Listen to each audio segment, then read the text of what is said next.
Hi everyone. അങ്ങനെ first shift കഴിഞ്ഞു. നമുക്ക് കുട്ടികളുടെ ഫീഡ്ബാക്കുകളൊക്കെ കിട്ടിക്കൊണ്ടിരിക്കുകയായിരുന്നു. അതുപോലെ ക്വസ്റ്റ്യൻ പേപ്പറിൻ്റെ ചെറിയൊരു അനാലിസിസ് കൂടിയാണ് ചെയ്യുന്നത്. ഇൻഡെപ്ത് അനാലിസിസ് ലേറ്ററായിട്ട് വരും. ചാനലിനെ സബ്സ്ക്രൈബ് ചെയ്യുക, നിങ്ങൾക്ക് തീർച്ചയായിട്ടും അത് ലഭിക്കും. അതുപോലെ തന്നെ OMR എക്സാം ആയിരുന്നോ അതോ CBT മോഡ് എക്സാം ആയിരുന്നോ നിങ്ങൾക്ക് എളുപ്പം? നിങ്ങളുടെ പരീക്ഷയെ പറ്റിയുള്ള അഭിപ്രായം എന്താണെന്ന് കൂടി കമൻറ്റിലൂടെ അറിയിക്കുക. മറ്റുള്ളവർക്ക് കമ്പയർ ചെയ്യാൻ സഹായിക്കും. നമ്മുടെ ഓഫ്ലൈൻ ബാച്ചിലും ഓൺലൈൻ സ്റ്റുഡൻസിനും ഒക്കെ DAയും RCയും മാത്തമാറ്റിക്കൽ റീസണിങ്ങും അടക്കമുള്ള ഏരിയകൾ ഒരുവിധം എല്ലാ ചോദ്യങ്ങളും തന്നെ ശരിയാക്കാൻ പറ്റുന്ന രീതിയിൽ എളുപ്പമായിരുന്നു എന്നാണ് ആദ്യ ഫീഡ്ബാക്കുകൾ കിട്ടുന്നത്. കാര്യം നിങ്ങൾക്ക് ഇവിടെ കാണാവുന്നത് പോലെ പെർസെൻറ്റേജിൻ്റെ സ്ഥിരം തരുന്ന കോൺസെപ്റ്റ് തന്നെയാണ് തന്നിരിക്കുന്നത്. ഇവിടെ C 2019 17% എന്ന് പറഞ്ഞാൽ x×17/100 എന്ന് പറയുന്നത് 73,000 ആണ്. അപ്പോൾ അതിനെ ബേസ് ചെയ്ത് x കണ്ടുപിടിക്കുക. അതിനെ ഡിപ്പെൻഡ് ചെയ്ത് സിറ്റി ബിയിലെ വാല്യൂ, ഈ ഫുൾ കാൽക്കുലേഷൻസ് പോലും ചെയ്യേണ്ടതായിട്ടില്ല. നമ്മുടെ DA മാസ്റ്റർ ക്ലാസ് സീരീസിലൂടെയും അതുപോലെ ഫ്രീ ക്ലാസ്സുകളിലൂടെയും ഒക്കെ ഇത് ചെയ്യേണ്ട ഷോർട്ട് കട്ടുകൾ പറഞ്ഞു കൊടുക്കുകയും ടൈംഡ് ടെസ്റ്റുകളായിട്ട് ചെയ്യുകയും ചെയ്തിട്ടുള്ളതാണ്. ആ രീതിയിൽ നിങ്ങൾക്കും ഈ രീതിയിൽ തന്നെ പഠിച്ച് സ്കോർ ചെയ്യാൻ പറ്റുന്ന ഒരു ക്വസ്റ്റ്യൻ ആയിരുന്നു എന്ന് വേണം പറയാൻ. താരതമ്യേനെ ഡിഫിക്കൽട്ടായിട്ട്, മോഡറേറ്റ് അല്ലെങ്കിൽ ഡിഫിക്കൽട്ട് എന്നുള്ള പേര് കേൾപ്പിക്കാറുള്ള പേപ്പർ 1ഉം കൊമേഴ്സ് പോലെയുള്ള സബ്ജക്റ്റുകളും ഇപ്രാവശ്യം മോഡറേറ്റ് ടു ഈസി എന്നുള്ള ലെവലിലായിരുന്നു. അതുകൊണ്ട് തന്നെ കട്ട് ഓഫ് ഉയരാനാണ് സാധ്യത. എല്ലാ സെന്ററുകളിലും പ്രോപ്പറായിട്ട് തന്നെ പരീക്ഷകൾ ടൈമിന് തന്നെ നടന്നു. ടെക്നിക്കൽ ഡിഫിക്കൽട്ടീസ് ഒന്നും ഉണ്ടായിരുന്നില്ല. പക്ഷെ വിദ്യാർത്ഥികൾക്ക് ടൈം മാനേജ്മെന്റ് ഇഷ്യൂ ആയിരുന്നു. എങ്ങനെയുള്ള വിദ്യാർത്ഥികൾക്ക് ടൈം മാനേജ്മെന്റ് ഇഷ്യൂ ആയിട്ട് വന്നത്? ഇതുവരെ OMR മോഡിൽ ടെസ്റ്റുകൾ ഒരു 10 ടെസ്റ്റെങ്കിലും ഫുൾ ലെങ്ത് നിങ്ങൾ ചെയ്ത് നോക്കിയിട്ടില്ല എങ്കിൽ നിങ്ങൾക്ക് തീർച്ചയായിട്ടും ഡിഫിക്കൽട്ടി വന്നിട്ടുണ്ടാവും. എന്നാൽ പ്രാക്ടീസ് ചെയ്ത വിദ്യാർത്ഥികൾക്ക്, ആ ടൈം മാനേജ്മെന്റ് അറിയുന്നവർക്ക് വലിയൊരു ഡിഫിക്കൽട്ടി വന്ന പരീക്ഷ അല്ല എന്ന് വേണം പറയാൻ. കാര്യം സ്റ്റേറ്റ്മെന്റ് ടൈപ്പ് ചോദ്യങ്ങളൊക്കെ നിങ്ങൾക്ക് ഇവിടെ കാണുന്നത് പോലെ നോക്കിക്കഴിഞ്ഞാൽ വളരെ കുറവാണ്. മാച്ച് ദ ഫോളോയിങ് അങ്ങനത്തെ അനായാസം ശരിയാക്കാൻ പറ്റുന്ന ചോദ്യങ്ങളായിരുന്നു കൂടുതൽ. ഇന്ത്യൻ ലോജിക്കൊക്കെ സാധാരണ ഇൻഡെപ്തിൽ ഹേത്വാഭാസയൊക്കെ ചോദിക്കുന്നതാണ്. അങ്ങനത്തെ ചോദ്യങ്ങൾ ഒന്നും തന്നെ ഇല്ലായിരുന്നു. ബോട്ട് ആൻഡ് സ്ട്രീമിന്റെ ലാസ്റ്റ് നമ്മൾ റിവിഷന്റെ സമയത്ത് കൂടി പറഞ്ഞ ഒരു ചോദ്യം, 2 ചോദ്യങ്ങൾ ബോട്ട് ആൻഡ് സ്ട്രീമിൽ നിന്ന് ചോദ്യം വന്നിട്ടുണ്ടായിരുന്നു. ട്രെയിനിന്റെ ക്വസ്റ്റ്യനോ അങ്ങനെ ഡിഫിക്കൽട്ടി ലെവൽ കൂടിയ ബ്ലഡ് റിലേഷൻസോ അത്തരം ചോദ്യങ്ങളൊന്നും ഇല്ലാത്ത ഒരു ചോദ്യ പേപ്പർ ആയിരുന്നു. കൊമേഴ്സ് ഒക്കെ ചില സെക്ഷൻസ് ഒക്കെ ഡിഫിക്കൽട്ട് ആണെന്നുള്ള ഫീഡ്ബാക്ക് കിട്ടിയിരുന്നു. ഇവിടെ നിങ്ങൾക്ക് കാണാവുന്നത് പോലെ ഇതുവരെ 8 ചോദ്യങ്ങളിൽ സ്റ്റേറ്റ്മെന്റ് ടൈപ്പ് ചോദ്യങ്ങൾ ഒന്നും തന്നെ വന്നിരുന്നില്ല. കറക്റ്റ് ഓർഡർ, സ്ലോവസ്റ്റ് ഫാസ്റ്റസ്റ്റ് ഒക്കെ നമ്മുടെ നോട്ടുകളിലും റിവിഷൻ ക്ലാസ്സുകളിലൊക്കെ കൃത്യമായിട്ട് ഓരോ ചോദ്യങ്ങൾ നോക്കുമ്പോഴും നമ്മൾ പറഞ്ഞ അല്ലെങ്കിൽ പഠിപ്പിച്ച ചോദ്യങ്ങളാണ് ഭൂരിഭാഗവും വന്നിരിക്കുന്നതെന്ന് നിങ്ങൾക്ക് കാണാം. അതുപോലെ തന്നെ മറ്റൊരു അഡ്വാൻറ്റേജ് ഉള്ളത്, OMR എക്സാം ആയതുകൊണ്ട് തന്നെ ഈ സ്ക്രോൾ ചെയ്യുന്നതിനോ റീഡിംഗ് കോംപ്രിഹെൻഷൻ ചോദ്യം അറ്റൻഡ് ചെയ്യുന്നതിനോ ഒന്നും കുട്ടികൾക്ക് കണ്ണിന് സ്ട്രെയിനോ ഡിഫിക്കൽട്ടി ലെവലോ ഒന്നും ഉണ്ടായിരുന്നില്ല. ടൈം കിട്ടിയില്ല എന്ന് കുറച്ച് പേരുടെ അഭിപ്രായങ്ങൾ ഒഴിച്ചു നിർത്തിയാൽ OMR ടെസ്റ്റ് വളരെ കൺവീനിയൻ്റ് ആയിരുന്നു. പിന്നെ ചുരുക്കം പേര് അശ്രദ്ധ കൊണ്ട് ഒന്നിലധികം നമ്പരൊക്കെ രജിസ്ട്രേഷൻ നമ്പർ മാർക്ക് ചെയ്തിട്ടുണ്ട്. എന്നാൽ അത് മാർക്ക് ചെയ്യാൻ വേണ്ടി സഫീഷ്യൻ്റ് ആയിട്ടുള്ള ടൈം, ആകെ 2 ഡീറ്റെയിൽസ് മാത്രമേ OMRൽ മാർക്ക് ചെയ്യാൻ ഉണ്ടായിരുന്നുള്ളൂ. ഒന്ന് നമ്മുടെ രജിസ്റ്റർ നമ്പർ, 2 ക്വസ്റ്റ്യൻ പേപ്പറിന്റെ കോഡ്. മറ്റൊന്നും നമ്മൾ ബബിൾ ചെയ്യേണ്ടതായിട്ടില്ല. ബാക്കി റണ്ണിങ് ലെറ്റേഴ്സിൽ പേരും പാരൻസിന്റെ പേരും ഒക്കെ എഴുതാനും സൈൻ ചെയ്യാനും എക്സാമിന്റെ ടൈം എഴുതാനും മാത്രമേ ഉണ്ടായിരുന്നുള്ളൂ. അതൊക്കെ എഴുതുകയായിരുന്നു എന്നുള്ള കാര്യവും ഓർക്കുക. വാച്ചും ഓർണമെന്റ്സും അടക്കം നമ്മൾ പറഞ്ഞതുപോലെ ഒന്നും അകത്ത് പ്രവേശിപ്പിച്ചില്ല. കോഡിങ് ഡീകോഡിംഗ് ഒക്കെ വളരെ എളുപ്പമായിരുന്നു. ഇവിടുത്തെ ഫലേഷ്യസ് ആയിട്ടുള്ള സ്റ്റേറ്റ്മെന്റുകൾ ഏതാണ്, ഏത് ഫലസി ആണെന്നൊക്കെ വളരെ വിശദമായ ക്ലാസ്സുകൾ ഫ്രീയിലും അതുപോലെ തന്നെ നമ്മുടെ ലൈവ് ക്ലാസ്സിലും ഓഫ്ലൈൻ ബാച്ചിലും ഒക്കെ പഠിപ്പിച്ച ചോദ്യങ്ങൾ നോക്കുമ്പോൾ വളരെ സന്തോഷം തോന്നുന്നുണ്ട്. കാര്യം ഡിഫിക്കൽട്ടായിട്ടുള്ള ചോദ്യങ്ങൾ വളരെ കുറവായിരുന്നു. ഈ കോമ്പൗണ്ട് ഇൻട്രസ്റ്റോ അങ്ങനത്തെ ഇൻട്രസ്റ്റിന്റെ ചോദ്യങ്ങളോ ഒന്നും മാത്സിൽ നിന്ന് വന്നില്ല.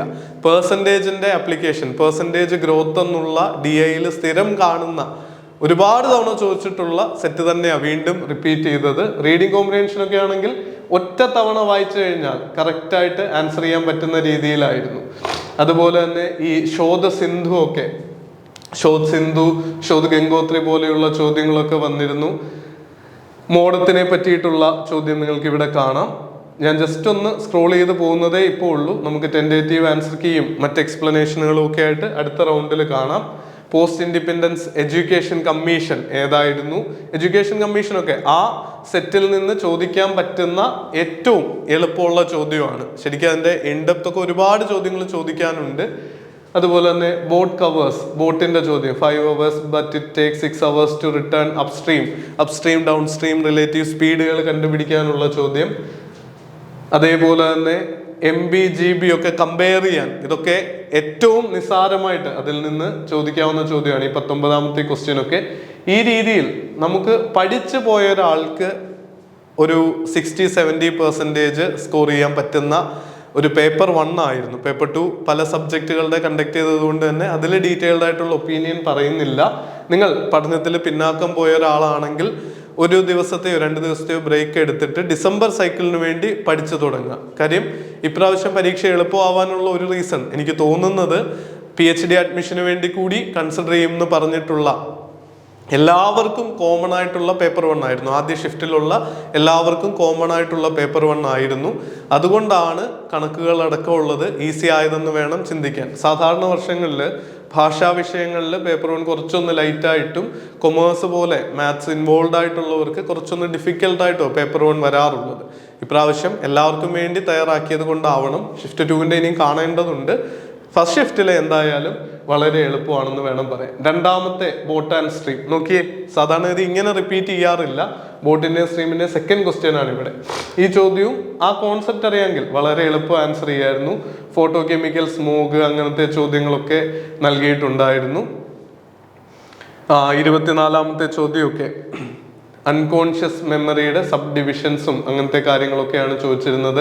എന്താ എപ്പിസോഡിക് മെമ്മറി, അത്തരം കാര്യങ്ങളൊക്കെ അറിഞ്ഞിരുന്നാൽ സിലബസ് ബേസ്ഡ് ആയിട്ട് തന്നെ പരമാവധി ചോദ്യങ്ങൾ. ചിലപ്പോഴൊക്കെ നമ്മൾ പരീക്ഷ എഴുതി കഴിയുമ്പോൾ ഈ ചോദ്യമൊക്കെ എവിടുന്നാ വന്നതെന്ന് നമ്മൾ ചിന്തിച്ചു പോകുമായിരുന്നു. ഒരുപാട് സ്റ്റേറ്റ്മെന്റ് ടൈപ്പ് ചോദ്യം വരുമായിരുന്നു. നിങ്ങളിവിടെ നോക്കിയേ, അസേർഷൻ റീസൺ ടൈപ്പ് ക്വസ്റ്റ്യൻ ഒക്കെ വളരെ എണ്ണത്തിൽ കുറവായിരുന്നു. സാധാരണഗതി കഴിഞ്ഞ വർഷമൊക്കെ പല സൈക്കിളിലും 30-40% സ്റ്റേറ്റ്മെന്റും അസേർഷൻ റീസൺ ടൈപ്പ് ക്വസ്റ്റ്യൻസ് ഉണ്ടായിരുന്നെങ്കിൽ ഇപ്രാവശ്യം വളരെ കുറച്ചെണ്ണം മാത്രമായിരുന്നു ഉണ്ടായിരുന്നത്.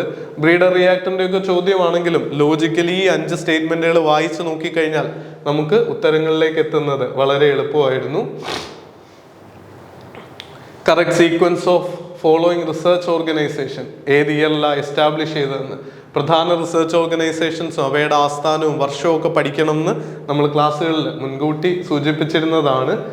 പ്രീവിയസ് ഇയർ ക്വസ്റ്റ്യൻ തയ്യാറെടുത്തവർക്കും വളരെ വലിയ അഡ്വാൻറ്റേജ് നൽകുന്ന ഒരു പരീക്ഷയായിരുന്നു ഇപ്രാവശ്യം. പലപ്പോഴും പ്രീവിയസ് ഇയർ നോക്കുന്നതിനെ ഇഗ്നോർ ചെയ്യോ അല്ലെങ്കിൽ നെറ്റിൽ റിപ്പീറ്റ് ചെയ്യില്ല എന്നൊക്കെ പറയുമ്പോൾ ഇപ്രാവശ്യത്തെ കൊമേഴ്സിന്റെ ഒക്കെ ചോദ്യപേപ്പർ നോക്കിയാൽ അറിയാം, പല ചോദ്യങ്ങളും ഡയറക്റ്റ് ആയിട്ട് മുൻവർഷങ്ങളിൽ ചോദിച്ചതിന്റെ ഡയറക്റ്റ് സിമിലർ സെന്റൻസ് തന്നെയുള്ള ചോദ്യങ്ങൾ ഉണ്ടായിരുന്നു. കൃത്യം കോപ്പി പേസ്റ്റ് ചോദ്യങ്ങളല്ല, പക്ഷെ PYQ നോക്കിയാൽ ഉറപ്പായിട്ടും ആൻസർ കിട്ടുന്ന രീതിയിൽ ചോദ്യം ഉണ്ടായിരുന്നു.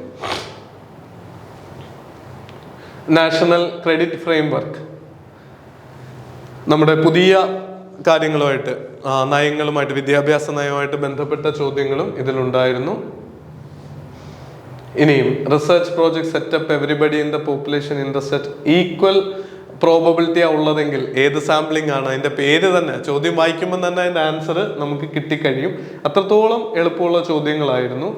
POPയുടെ full form persistent organic pollutants എന്നുള്ളതായിരുന്നു. പെർസിസ്റ്റന്റ് ഓക്സിജനേറ്റഡ് അല്ല, ഓർഗാനിക് പൊല്യൂട്ടൻസ്. POPയുടെ ഫുൾ ഫോം ചോദിച്ചിരുന്നു. ഞാൻ മെമ്മറിയിൽ നിന്നാണ് പറയുന്നത്. അതുപോലെ എറ്റാൾ എന്നുള്ളത് ആൻഡ് അതേഴ്സ് ആണെങ്കിൽ ഇതിന്റെ ഉത്തരം A2 വരുന്ന ഓപ്ഷൻ എത്രണ്ണം ഉണ്ട്? ആകെ ഒരേ ഒരു ഓപ്ഷനേ ഉള്ളൂ, എറ്റാൾ. ഇതിൽ 4 എണ്ണം ഒന്നും നിങ്ങൾ അറിയണ്ട. ഇബിഡിന്റെ ഒന്നും അർത്ഥം അറിയില്ലെങ്കിലും എറ്റാൾ എന്ന് പറഞ്ഞാൽ ആൻഡ് അതേഴ്സ് ആണെന്ന് പറഞ്ഞാൽ A2 വരുന്ന ഒറ്റ ഒരു ഓപ്ഷനേ ഉള്ളൂ. അത്രയും എളുപ്പമായിട്ട് പല ചോദ്യങ്ങളും നമുക്കിങ്ങനെ മാച്ച് ദ ഫോളോയിങ്ങും ലിസ്റ്റും ഒക്കെ വരുമ്പോൾ ഒന്ന് നോക്കിക്കഴിഞ്ഞാൽ ആൻസറുകൾ കിട്ടുന്നതാണ്. നമ്പർ ഓഫ് ഗോൾസും ടാർഗറ്റും ഇതൊക്കെ നമ്മൾ സ്ഥിരം പറയുന്നതാണ്.